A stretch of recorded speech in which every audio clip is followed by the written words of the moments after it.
Amsal 24 ayat yang ke-10. Amsal 24 ayat yang ke-10.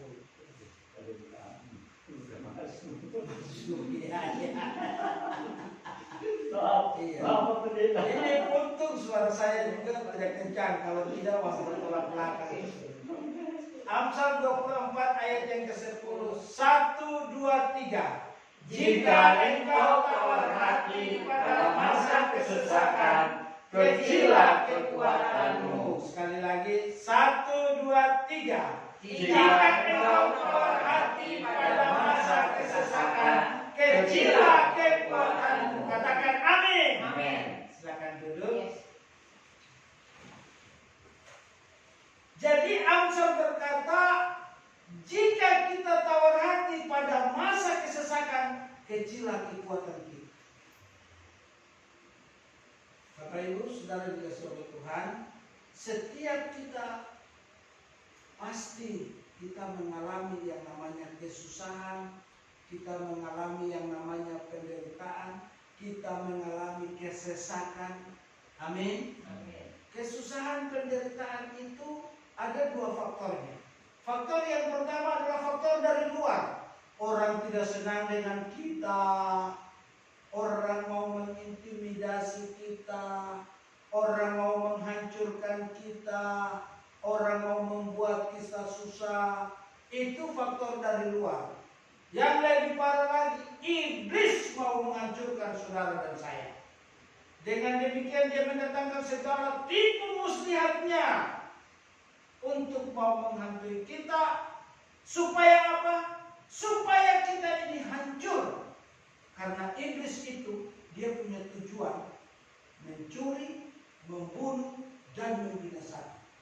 Apa yang dia curi, Pak Pendeta? Dia mencuri kesempatan kita dengan Tuhan, kesempatan beribadah kita sungguh-sungguh kepada Tuhan. Dia curi.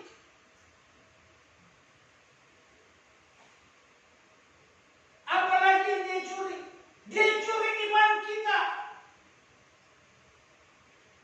Dia curi iman kita. Mungkin kita di sini kita datang melihat bangku yang kosong. Sebagai seorang pendeta, iblis bisa datang dan ngomong, lu melayani apa? Lu melayaninya apa? Apa yang lu lakukan? Emang lu ada punya jemaat seperti ini? Gak ada kan? Gak ada kan? Tapi kita harus tahu itu suara iblis, bukan suara dari Tuhan. Karena Alkitab berkata bahwa di mana 2-3 orang berkumpul menyebut namamu, dia hadir. Amin. Kalau suara itu datang, apalagi misalnya ada orang yang datang ngomongin kita, emang lu pendeta lu dapat apa, lu pendeta lu melayani, emang lu punya apa, buktinya begini-begini. Itu dengar baik-baik, itu suara iblis. Jangan dengarin suara iblis, karena itu masalah atau kesesakan dari luar. Ya. Tidak mudah seorang pendeta itu melayani dengan setia tulus dalam sebuah pelayanan. Tidak mudah. Tapi ingat, apa yang kita lakukan seperti ini, apa yang kita kerjakan di muka bumi ini akan diperhitungkan Tuhan.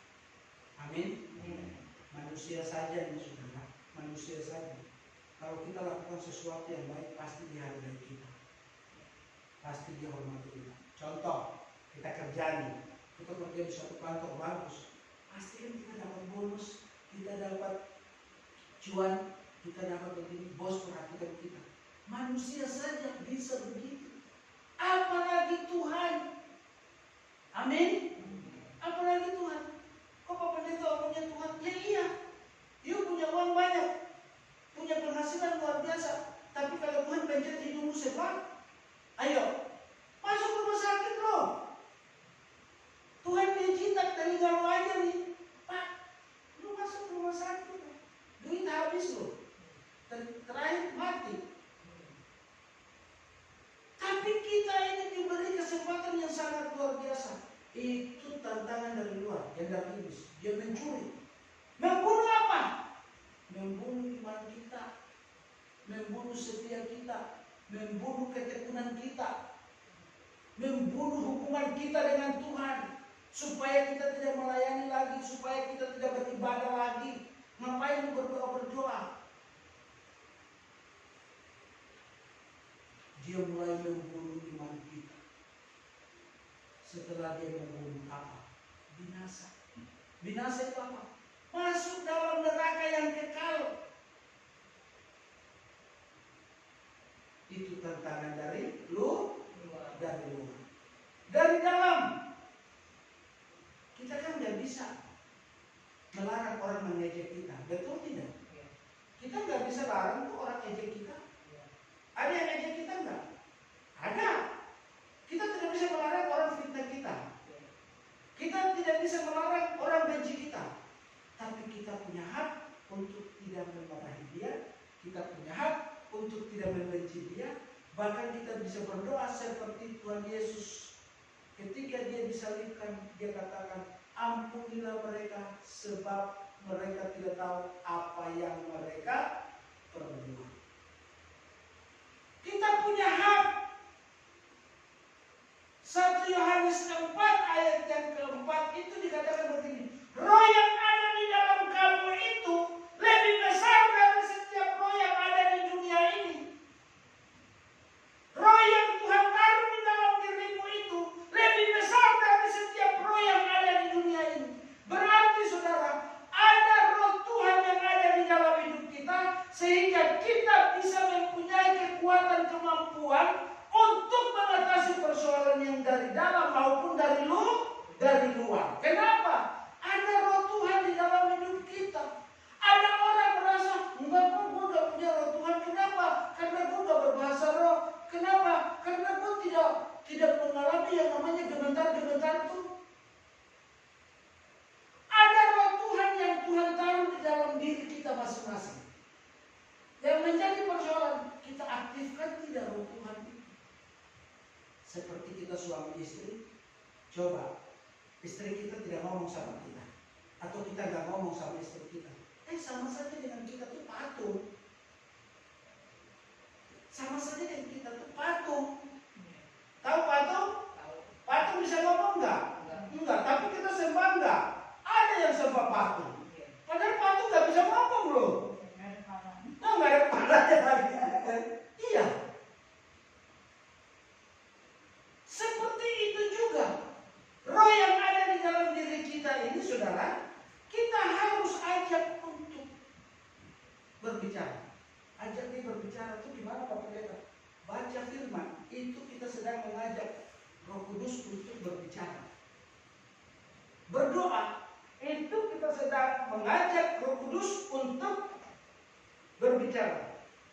Kita datang ke gereja, kita berlutut, kita bernyanyi, kita berkhotbah seperti ini, itu kita sedang mengembangkan potensi Roh Kudus di dalam hidup kita. Amin. Ada orang yang lebih hafal lagu dunia daripada lagunya Tuhan. Sehingga ketika kena masalah, dia punya lagunya yang keluar itu lagu dunia. Contoh, suami istri lagi ribut, dia nyanyinya begini, pulangkan saja aku pada ibuku atau ayahku. Itu lagu tahun berapa ya? Nggak tahu. Mungkin Pak Eva masih muda kali ya. Betharia Sonata. Kenapa? Karena lagu dunia yang lebih menguasai. Tapi kalau lagu sorga yang kuasai hidupnya, begitu ada masalah dia berkata begini, ku pandang wajahmu dan berseru, pertolonganku datang darimu, peganglah tanganku, jangan lepaskan, kaulah harapan dalam hidupku. Amin. Yang kuasai kita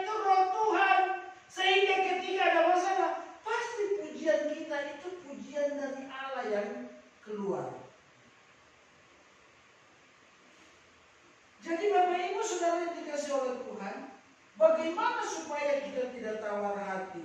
Bagaimana supaya kita bisa mengatasi kedua tantangan ini? Ada tantangan dari luar, ada masalah pergolakan dari luar, tapi ada masalah yang dari dalam juga. Saya percaya kalau kita ikuti firman Tuhan ini, pasti kita diberkati oleh Tuhan. Kita buka di dalam Matius pasal yang ke-9. Matius pasal yang ke-9 ayat yang ke-27. Matius pasal yang ke-9. Matius pasal 9 ayat 27 sampai 30. Matius 9 ayat 27 sampai 30. Kita baca bersama-sama. Kita bangkit berdiri lagi biar semangat kita. Matius 9 ayat 27 sampai 30. 1, 2, 3. Ketika Yesus meneruskan perjalanannya dari sana, 2 orang buta mengikutinya sambil berseru-seru dan berkata, "Kasihanilah kami, hai anak Daud." Setelah Yesus masuk ke dalam sebuah rumah, datanglah kedua orang buta itu padanya, dan Yesus berkata kepada mereka, "Percayakah kamu bahwa aku dapat melakukannya?" Mereka menjawab, "Ya Tuhan, kami percaya." Lalu Yesus menjamah mata mereka sambil berkata, "Jadilah kepadamu menurut imanmu."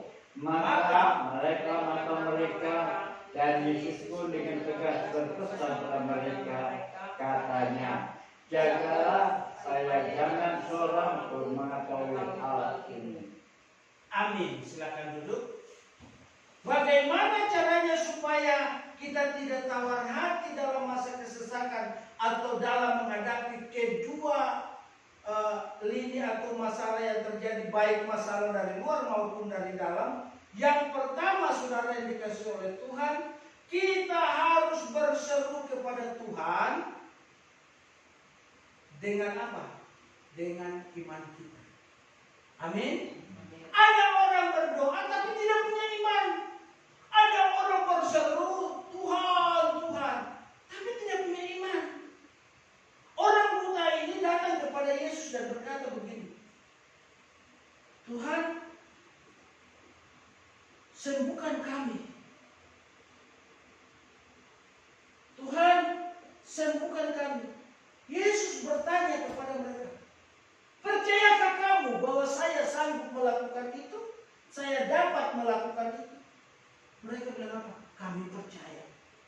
Ketika dikatakan kami percaya, itulah Yesus memelekkan mata mereka dan mujizat Tuhan terjadi, mata mereka terbuka. Kita tidak bisa hanya berdoa saja. Kita tidak bisa hanya memuji Tuhan saja. Kita tidak hanya bisa bermain musik saja atau berlutut saja. Tapi ketika kita memuji Tuhan, ketika kita menaikkan pujian penyembahan bagi Tuhan, ketika kita berdoa, kita harus punya iman. Karena iman ini yang mau digoncang oleh iblis dalam segala keadaan. Amin. Kita harus punya iman. Contoh oma yang sudah mau 80, saya percaya dia punya doa untuk anak-anak, untuk cucu-cucu, pasti yang terbaik. Dan saya percaya orang tua seperti ini pasti anaknya ada yang berhasil. Amin. Oma, anaknya berapa? Saya gagal. Oh ya, maaf.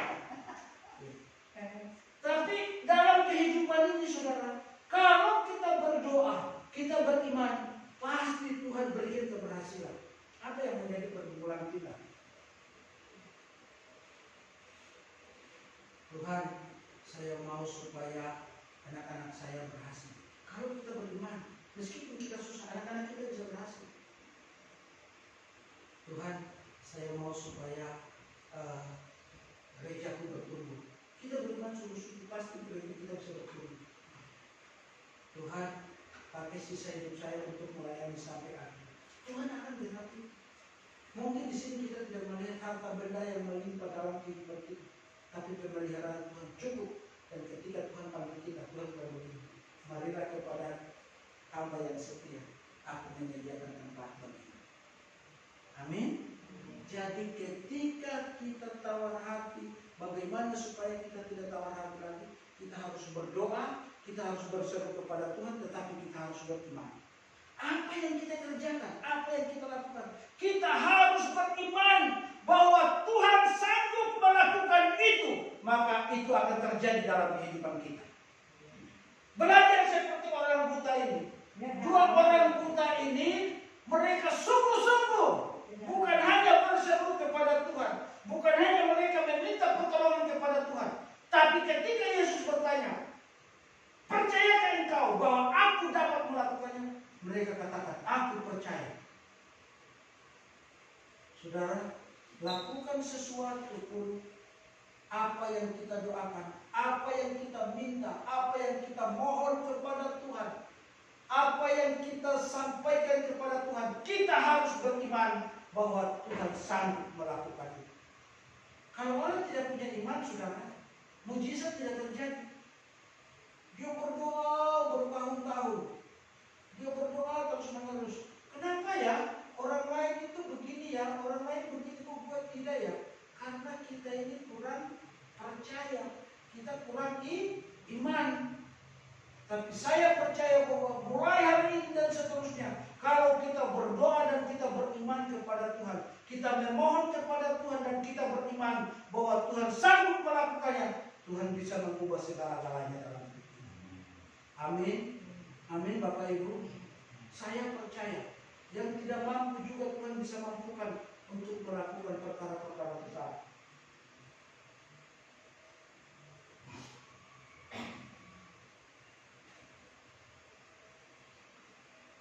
Ketika Ishak, di dalam Alkitab, Ishak itu ketika dia tua, dia percaya bahwa Tuhan dapat memberkati dia dan kepada keturunannya, sehingga dia panggil dia punya anak dua, Yakub dan Esau. Habis itu mereka diberkati oleh Tuhan, karena Ishak percaya bahwa dengan doanya Ishak, permohonannya Ishak kepada Tuhan, itulah anak-anak mereka itu bisa diberkati Tuhan. Akhirnya saudara yang dikasih, kita melihat bahwa Yakub diberkati oleh Tuhan, Esau juga diberkati oleh Tuhan. Dari mana kita tahu Esau itu diberkati oleh Tuhan? Ketika Yakub mulai berjalan kembali ke tanah Kanaan, dia harus melewati daerah yang dikuasai kakaknya Esau. Terus karena dia tahu bahwa pernah dia melakukan kesalahan, ketika dia pergi dia bawa kambing, domba, dan juga seserahan-seserahan lah. Dia bawa untuk kasih kepada kakaknya Esau. Esau bilang apa? Enggak usah deh, saya juga punya semua.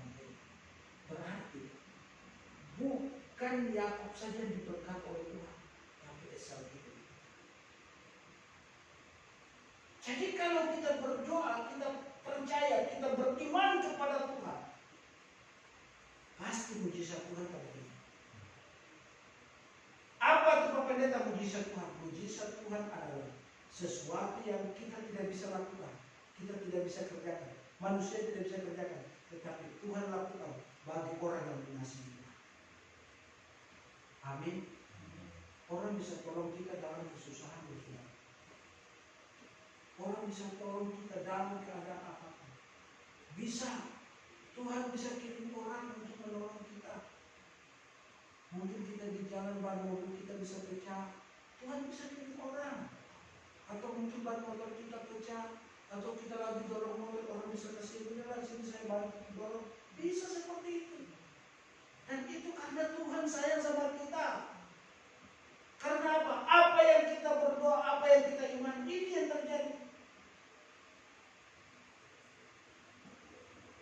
Kalau kita melakukan Jehosim, kita akan mendapatkan apa itu? Biji. Kalau kita melakukan kebaikan, kita juga akan memperoleh kebaikan. Mana ada orang tidak melakukan kebaikan terus mendapat kebaikan? Itu bocil. Tapi kalau kita melakukan kebaikan, kita juga akan memperoleh kebaikan. Amin. Harus kita lakukan ini, saudara. Bagaimana supaya kita tidak tawar hati dalam kehidupan kita? Ada dua masalah dalam menggugah tawar hati dalam kehidupan kita. Masalah dari luar, masalah dari dalam.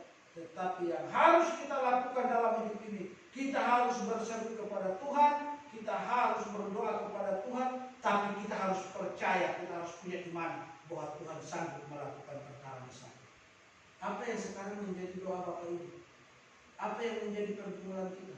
Apa yang sering kita doakan kepada Tuhan? Kita beriman tidak Tuhan lakukan itu? Kalau kita beriman, Tuhan bisa mengirim atau bisa melakukan mujizat itu dalam kehidupan kita. Karena Tuhan melihat iman kita. Amin. Percaya. Pasti Tuhan melakukan itu. Pasti Tuhan melakukan itu. Bapak Ibu Saudara yang dikasihi oleh Tuhan, dalam diri saya sedang belajar dari satu hal. Belum tentu saya sebagai hamba Tuhan saya bisa kuat seperti Pak Eva. Belum tentu. Tapi saya belajar supaya saya juga betul-betul kuat seperti Pak Eva. Pelayanan dalam situasi seperti ini, kalau bukan orang pilihan Tuhan, tidak mungkin. Tidak mungkin kuat, tidak mungkin. Tapi kalau orang dipilih oleh Tuhan, pasti kuat. Pak Eva ini saya kenal sudah lama. Saudara, kalau bukan Tuhan yang melakukan itu ambruk, dia bisa kasih tinggal pelayanan. Benar. Tapi saya melihat dalam keadaan apapun, dia masih tetap melayani. Tadi saya kesini dia lagi nyapu. Pak Eva lagi nyapu. Masih bersih-bersih. Saudara, manusia tidak lihat, tapi Tuhan lihat. Apa yang kita lakukan di rumah Tuhan, di tempatnya Tuhan, Tuhan tidak pernah lupa. Apa yang kita lakukan untuk pekerjaan Tuhan, Tuhan tidak pernah lupa. Saya biasa katakan, kalau manusia saja bisa ingat pengorbanan kita, masa Tuhan lupa? Tuhan tidak akan lupa. Di akhir hidup nanti, di surga nanti kita akan lihat mahkota siapa yang paling terbesar. Bisa-bisa saya yang berhutang begini, bos, mahkota gue mungkin kecil. Pak Eva punya bisa besar. Pasti saya bertanya, loh, Pak Eva jemaatnya berapa? Begini, lu nggak tahu, kecil tapi dia setia sampai akhir. Loh, bisa nggak seperti dia? Orang bisa bertahan dalam kesusahan, itu pasti karena itu. Kalau kita baca di dalam Alkitab ini, saudara, satu orang yang mengasihi Tuhan, hidup mengasihi Tuhan, tapi mengalami hal yang sangat menyakitkan. Siapa? Ayub. Ayub itu setiap hari hubungannya dengan Tuhan itu baik. Kesetiaannya dia kepada Tuhan itu baik. Tetapi ketika Tuhan izinkan untuk segala tipu daya iblis itu datang dan untuk mengintimidasi dia tetap setia sama Tuhan. Iblis datang kepada Tuhan dan katakan begini, ini jelaslah, Ayub itu mengasihi engkau lah. Orang kamu yang memagari dia, Tuhan yang memberkati dia, segala harta miliknya Tuhan berkati dan Tuhan lindungi. Coba angkat perlindungan itu, tudungan itu angkat dan saya ambil harta bendanya. Apakah dia masih mengasihi, dia masih setia kepada Tuhan? Akhirnya Tuhan bilang, oke silakan, tapi nyawa bukan milik kamu, itu milik saya. Silakan. Singkat cerita, saudara, dalam satu hari hartanya habis. Sudah begitu, dalam satu hari juga anaknya mati semua. Bayangkan. Sudah begitu, dalam hari berikutnya apa yang terjadi? Dia kena sakit borok, bau badannya. Tapi begitu bau badannya borok sekalipun, dia masih berlutut menyembah Tuhan. Dia masih berlutut melayani Tuhan. Dia masih berseru kepada Tuhan. Sampai istrinya bilang begini, kamu masih menyembah Tuhan?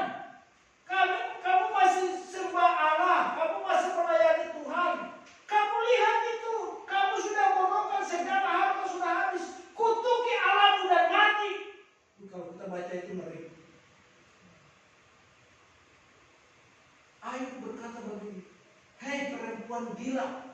Hai perempuan yang berkata seperti orang gila. Apakah kita mau mendapat baiknya daripada Tuhan, sedangkan kalau hal seperti ini kalau Tuhan izinkan, masa kita tidak boleh terima? Tapi untuk menyembah Tuhan, saya datang dengan telanjang, saya pulang pun dengan telanjang, saya akan terus menyembah Tuhan. Saudara, pernah nggak alami seperti ini? Ini kalau terjadi dalam kehidupan anak-anak, mengerikan. Tapi yang kita lihat kesetiaannya dia kepada kita. Dia tetap berseru kepada Tuhan bahwa saya percaya pasti Tuhan pulihkan saya. Saya percaya bahwa pasti Tuhan menolong saya. Saya percaya bahwa pasti Tuhan memberi kekuatan kepada saya untuk melewati pencobaan dan persoalan ini.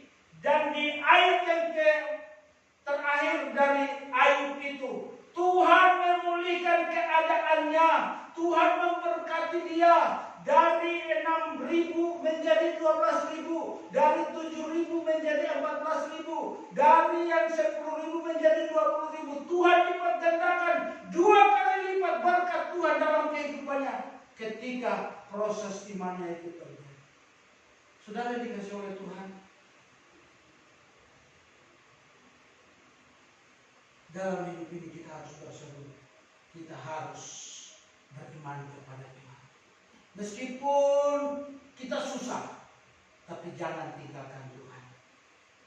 Jangan tinggalkan pelayanan. Jangan tinggalkan apa yang Tuhan berikan kepada kita. Karena saya percaya itu yang diperhitungkan Tuhan nantinya di surga ini. Tuhan, ketika kita dipanggil Tuhan, kita di surga, Tuhan tidak tanya, lu di dunia pakai mobil apa? Lu di dunia pakai kalung emasnya berapa karat? Lu di dunia pakai cincinnya berapa karat? Lu di dunia pakai lipstiknya yang merek apa? Nggak ditanya sama Tuhan. Lah Tuhan punya kekurangannya apa? Emang Tuhan kurang harta? Alkitab berkata surga itu lantainya saja dari emas. Lantainya loh. Lantainya dari emas. Nah kita baru punya emas sedikit saja sombong. Baru anting-anting emas saja kita udah sombong. Apalagi kalau melihat emas itu udah gantung. Saking gantungnya sampai jalannya mundur begini. Begitu kan. Padahal baru punya emas sedikit. Di surga Alkitab berkata lantainya dari emas. Bapak Ibu Saudara yang dikasihi oleh Tuhan, jangan sampai tawar hati ini terjadi dalam hidup kita. Supaya kita tidak tawar hati, kita harus berseru, tapi kita punya iman bahwa Tuhan sanggup melakukan perkara besar dalam hidup kita. Amin. Yang kedua, yang terakhir, supaya kita tidak tawar hati di dalam masa kesesakan, apa yang kita pegang, apa yang kita kerjakan, kita harus lakukan dengan sungguh-sungguh. Pengkhotbah pasal yang ke-9. Pengkhotbah pasal yang ke-9 ayat 10. Pengkhotbah 9 ayat yang ke-10. Kalau sudah dapat kita bangkit berdiri, kita baca bersama-sama lagi. Pengkhotbah 9 ayat yang ke-10.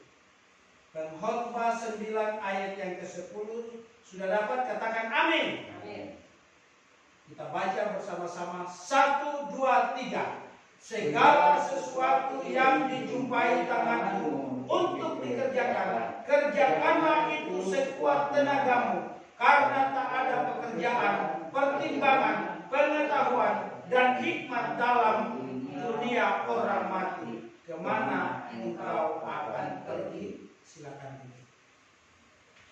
Segala sesuatu yang dijumpai tanganmu untuk dikerjakan, kerjakanlah itu sekuat tenagamu.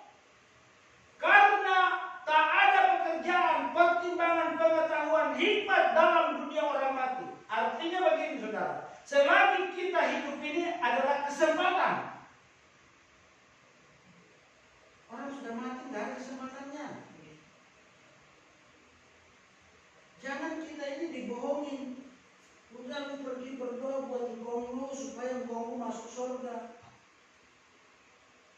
Udah lu yang bawa makanan buat engkau di kuburan supaya engkau tuh makan dan senang. Di dunia orang mati kata firman Tuhan sudah tidak ada apa-apanya. Kalau mau kasih makanan enak, selagi masih ada engkau kita. Kalau kita mau berikan buah-buahan yang bagus, ya selagi orang itu masih hidup. Kalau sudah meninggal, nggak ada artinya. Kita bawa ke kuburan, yang makan siapa? Ya tukang kuburan. Kita pulang diambilin, apalagi lu taruh duit. Wah, senang banget. Ini kok nanti gue taruh duit nih, gitu ya. Coba 5 menit ya, selesai. Iya, diambil. Selagi masih ada kesempatan ini, lakukan sesuatu itu dengan baik. Lagu yang paling saya senang dan saya suka nyanyi ketika saya sendiri. Jawab Tuhan terlalu manis, biar pikul salib terlalu manis. Ayo kerja buat Tuhan, sungguh senang-senang dipanggil Tuhan terlalu manis, membuat diri keadaan Tuhan saudara serta Tuhan terlalu manis. Amin. Amin. Kita nyata gereja, kita nyanyi lagu ini, hati kita senang loh saudara. Saya bekerja bagi manusia, saya kerja buat Tuhan. Saya melayani bukan untuk manusia, tetapi saya melayani untuk Tuhan. Dan saya percaya kalau saya melayani Tuhan, maka segala sesuatu yang saya anggap sukar dan sulit, pasti Tuhan tolong saya. Lakukan sesuatu harus seperti ini. Kita berdiri, kita melayani, kita menyanyi, bukan untuk manusia, tetapi untuk Tuhan. Amin. Dengan demikian kita akan semangat melayani. Tapi kalau kita melihat kiri kanan, kita akan down. Kita akan harus. Saya percaya bahwa apa yang ditumpai oleh tangan kita kerjakan dengan baik, pasti ada hasilnya. Kita melayani dengan baik, pasti ada hasilnya. Kita bekerja dengan baik, pasti ada hasilnya. Saya berdoa supaya gereja ini akan terus bertumbuh. Gereja ini akan Tuhan kirim jiwa-jiwa baru untuk bersama-sama berdoa di tempat ini, untuk melayani. Mustahil Pak Pendeta, tidak ada yang mustahil bagi Tuhan. Kalau kita berdoa, kita punya iman, pasti Tuhan temukan kita dengan Tuhan. Saya melihat satu video, ada seorang miskin, dia tidur setiap malam, dia tidur di depan toko seseorang. Bertahun-tahun dia tidur di situ. Toko itu aman, tentram, damai. Bahkan apa yang dikerjakan oleh orang di toko itu diberkati. Satu kali dia datang, sudah mau buka toko, orang itu masih tidur di depan. Dia tendang, saudara, dia tendang, terus dia usir. Tapi malamnya orang itu masih datang tidur di situ. Besoknya lagi begitu, dia tendang, dia usir. Pergi lu, bau lu, pergi, nggak boleh di depan toko saya. Begitu lagi, berikutnya lagi, seterusnya. Singkat cerita, orang miskin ini pergi. Orang miskin ini pergi. Begitu orang miskin ini pergi,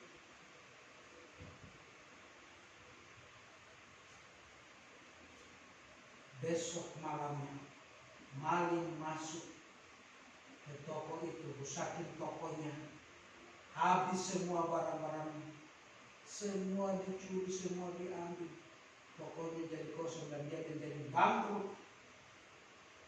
Dicek, kok bisa terjadi? Pas begitu dia cek di CCTV, ternyata orang sudah incar toko itu mau rampok, tapi yang menyelamatkan toko itu adalah orang miskin ini.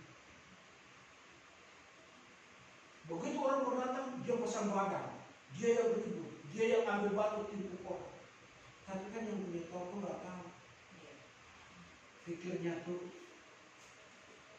saudara dikasih oleh Tuhan. Kadang kita juga dipertemukan dengan orang-orang begitu. Tuhan tidak pertemukan kita meskipun ada juga ya, Tuhan kadang ketemukan kita dengan orang yang punya duit. Pak Eva apa kabar? Pak Eva apa kabar? Puji Tuhan. Haleluya. Oh ya, ini berkat sedikit buat kamu. Bisa dikasih seperti itu. Tapi terkadang Tuhan izinkan kita ketemu dengan orang-orang susah. Ketika kita memberi kepada orang susah, ketika kita memberi kepada orang yang tidak mampu, kita sedang meminta kepada Tuhan. Mungkin orang tidak lihat, tapi Tuhan melihat. Amin. Kita mengasihi orang pun seperti itu. Kalau kita mengasihi hanya orang kaya saja, biasa. Tapi kalau kita mengasihi orang yang tidak bisa membalas kasih sayang kita, itu yang luar biasa. Itu yang luar biasa. Saya di rumah itu ada seseorang yang setiap kali datang di rumah, saya harus kasih uang dulu. Jadi anak-anak saya, istri saya sudah bilang, bos datang. Nah, kalau dia sudah debat, pasti mereka bos datang. Saya kasih. Hanya 2.000, paling mentok ya 5.000, 10.000. Tapi 2.000 saya kasih sama dia ketika dia. Saya berpikirnya sederhana. Orang begini kan tidak balas, berarti kan Tuhan yang balas balasnya. Kalau kita kasih orang yang bisa balas, itu biasa. Tapi kalau kita bisa memberi kepada orang yang tidak bisa balas, itu biasa. Berarti balasan kita itu dari Tuhan. Pergunakan kesempatan kita dari Tuhan. Apa yang dijumpai tangan kita, apa yang kita kerjakan sungguh-sungguh. Saya percaya bahwa orang yang mengerjakan sesuatu dengan baik, mereka akan melihat hasil yang baik. Saya bisa sampaikan kepada anak-anak, sekolah yang baik karena hasilnya akan baik. Kalau sekolahnya tidak baik, ya hasilnya pun tidak baik. Saya punya anak waktu masih TK, ibu gurunya saya masih ingat Bu Endang. Itu dia bilang begini, dia keluar, dia masuk ke buku yang tukang narik sampah tuh, gitu kan. Terus Bu Endang bilang begini, tuh kenapa? Karena dia tidak sekolah. Padahal belum tentu juga. Cuman memotivasi anak-anak supaya bagaimana harus bersekolah. Dia motivasi anak-anak dengan baik. Dengan demikian, anak saya tiga-tiga TK-nya di situ semua. Karena motivasinya bagus. Saya melihat baik, bagus. Di situ. Itu merupakan motivasi bagi kami juga, sebagai saya juga. Apa yang kita lakukan bagi Tuhan, kita lakukan dengan sungguh-sungguh selama masa ada kesempatan. Saya percaya kalau Tuhan kasih kesempatan dan kita pergunakan dengan baik, Tuhan pasti memberkati buat tangan kita. Amin. Tuhan pasti melakukan yang terbaik dalam hidup kita. Karena apa? Karena Tuhan yang memilih. Akulah gembala yang baik, kata Tuhan Yesus. Aku akan membimbing kamu ke padang rumput yang hijau dari air dan demikianlah kasih sayang Tuhan. Jangan kita berkata, Tuhan sayang nggak sama saya. Tuhan terlalu sayang. Sebentar lagi minggu depan kan kita masuk di Jumat Agung. Kalau kita ingat kebaikan Tuhan dalam hidup kita, siapakah kita ini? Banyak sekali pemberontakan kita, banyak sekali dosa yang kita lakukan, banyak sekali pelanggaran yang kita lakukan. Tetapi Tuhan tidak melihat dosa dan pelanggaran itu. Tuhan tetap mengorbankan dirinya untuk menebus segala dosa dan kesalahan kita dan menyucikan kita dalam kehidupan kita. Di dalam 1 Yohanes 1 ayat yang ke-9 dikatakan, jika kita mengaku dosa kita, maka Allah adalah setia dan adil, sehingga Dia akan menyucikan, menguduskan kita dalam segala kehidupan kita. Yesus berkata di dalam Kisah Para Rasul 4 ayat 12, di bawah kolong langit ini tidak ada nama lain yang olehnya kita dapat diselamatkan selain di dalam nama Dia, yaitu Yesus Kristus. Berarti hanya ada di dalam diri Yesus Kristuslah keselamatan itu terjadi bagi kita semua. Oleh sebab itu Bapak Ibu Saudara dikasihi oleh Tuhan, pada pagi hari ini saya mengajak kita untuk terus berpegang kepada Tuhan. Jangan sampai kita tawar hati pada masa kesesakan. Karena tawar hati pada masa kesesakan itu datangnya dari iblis. Bagaimana supaya kita tidak tawar hati, lakukan dua hal ini. Kita berseru dan beriman kepada Tuhan. Yang berikut, kita lakukan pekerjaan kita dengan baik, berseru kepada Tuhan. Tuhan pasti menyertai. Saudara, inilah kebenaran firman Tuhan yang bisa saya sampaikan. Kiranya firman Tuhan ini menjadi rema, menjadi pertolongan. Amin. Mari kita berdiri bersama-sama. Kita naikkan pujian itu. Hidup ini adalah kesempatan dan hidup ini adalah kesempatan. Hidup ini untuk melayani Tuhan. Jangan sia-siakan waktu yang Tuhan beri. Hidup ini hanya sementara. Hidup ini adalah kesempatan. Hidup ini untuk melayani Tuhan. Jangan sia-siakan waktu yang Tuhan beri. Hidup ini harus jadi berkat. Oh Tuhan, pakailah hidupku selagi aku masih kuat. Bila saatnya nanti ku tak berdaya lagi, hidup ini sudah jadi berkat. Kita berdoa. Tuhan Yesus, firman Tuhan yang sudah hamba sampaikan ini sangat singkat.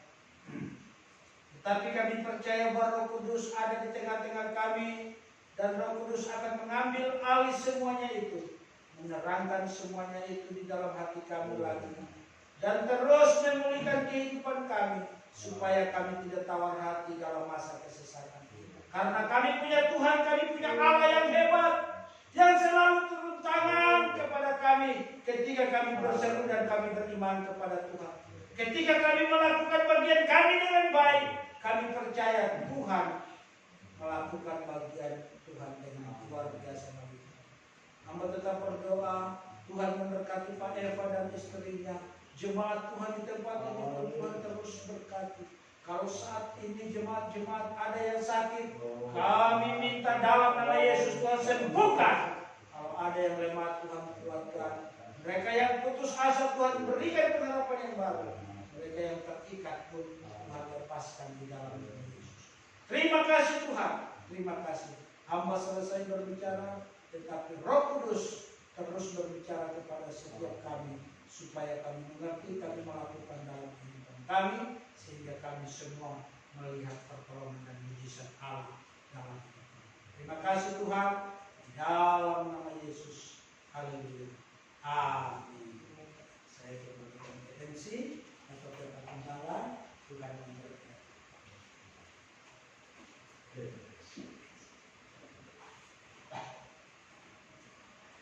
Puji Tuhan, kita boleh kembali bersama-sama belajar dan kembali diingatkan, jika dalam masa kesesatan kau tawar hati, maka segala apa yang dikatakan bahwa di saat masa kesesatan, jika engkau tawar hati pada masa kesesatan, kecillah kekuatanmu.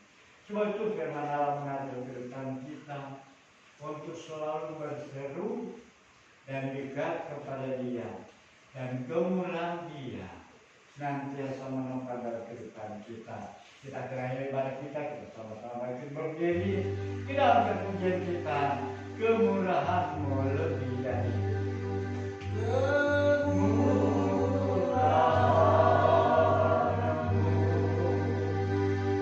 lebih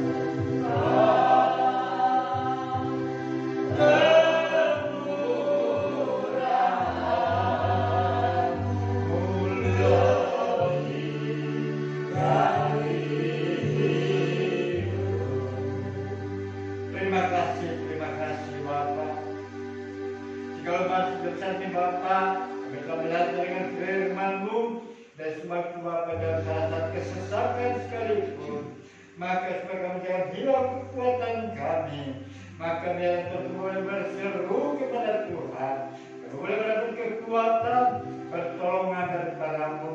Terima kasih Bapa atas segala firman yang telah disampaikan, dan bagi Tuhan para Bapa di Toko, dalam segala setiap kehidupan selainnya, bagi dalam keluarga dan juga Bapa, di dalam dimanapun berada, nama Tuhan boleh dipermuliakan. Terima kasih Bapak, terima kasih. Mari Bapak benar-benar meninggalkan tempat ini. Tuhan sertai